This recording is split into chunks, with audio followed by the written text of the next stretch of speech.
take shards of history and you turn them into novels. In this case, it's a story of Caleb, the first Native American to graduate from Harvard University. That's a shard, if you like. And it really is extraordinary, isn't it? Because the year is 1665. Exactly. You know, it's 100 years before the white history of Australia begins, and already there's a Harvard, and already a young Native American youth is sitting down to study in Latin and Greek with the sons of the Puritan colonial elite. So that's the kind of thing that gets my novelist's imagination going. How did you come across him? I'm living on Martha's Vineyard now, which is an island 7 miles off the coast of Massachusetts. And when I moved there, I was intrigued by the Wampanoag Indian population that's never been displaced from their traditional lands. And I wanted to know more about these new neighbors of mine.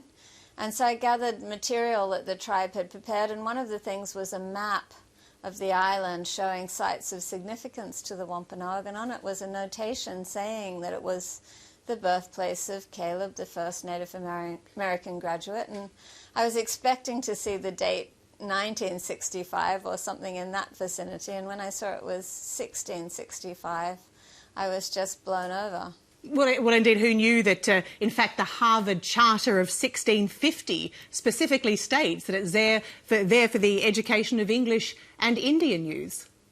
Indeed. You know, that inclusiveness, which I think was buried then for several hundred years under, you know, mounds of waspy white male privilege. But in the inception of the college, this idea of inclusiveness was there from the beginning. Perhaps to say 6 degrees of separation may be going too far, but you do believe your family may have had some connection with Caleb?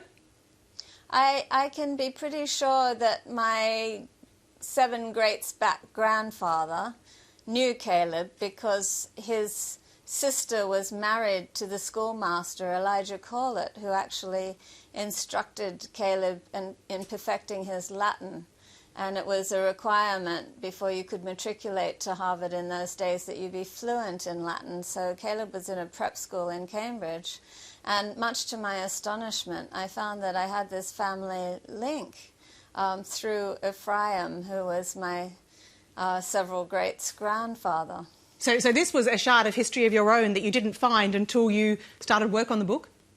Exactly. I had no idea. You know, I knew my dad had grown up in California, and he'd told me that he never got to the East Coast, so I didn't know that I had a family connection to the Puritans of Massachusetts Bay. The first family member that we know about arrived in 1630 with the first wave of Massachusetts Bay colonists. Well, this does bring me very nicely to your own heritage, because you're an Australian, but your father, as you said, was an American. You were brought up in Australia, but you're now an American citizen. You live in both countries, and I wonder if when you're there, you're an Aussie expat, and when you're here, you're an American expat. I don't feel, because I was born, raised, and well-educated here, I still feel totally Aussie, you know, to the thong callus between my toes. You know, I love our life on Martha's Vineyard. It's great, but it's just a coincidence that I married an American and that we're living there now. You know, I think of it as perhaps a temporary predicament. Predicament, though, that's how you describe it?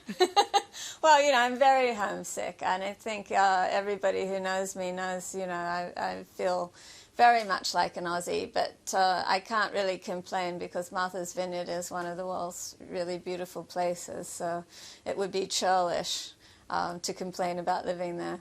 Well,